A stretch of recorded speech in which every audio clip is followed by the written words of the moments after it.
အားလုံးပဲမင်္ဂလာပါစမကရှမ်း老师ပါဒီချက်ကျွန်းလင်းပြန်နန်းချောင်းပါစမဒီနေ့ဝစ်ရှော်ဆိုင်မှာရှိရဲပေါ့နော်စကလုံးအတုံးနှုံးလေးတွေပြပြသွားမယ်ပေါ့နော်ဆိုတော့စီ店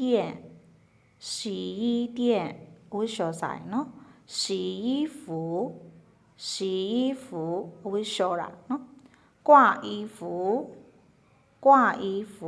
挂ဆိုတာချိတ်တာနော်ဆိုတော့အဝတ်ကိုချိတ်ပါနော်收拾东西ဆိုတာတိန်းတာနော်东西ဆိုတာပစ္စည်းတွေကိုတိန်းတာနော်洗衣机အဝတ်လျှော်ဆက်နော်烘干机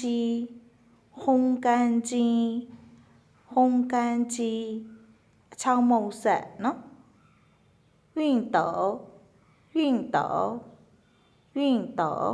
မီးဘူးနော်洗衣液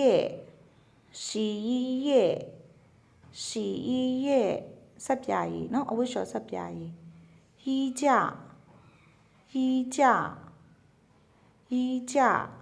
အင်ဂျီချိတ်နော်好နားမလည်ရရှင်ပြန်မေးပါအဲ့ဆိုအားလုံး再见哦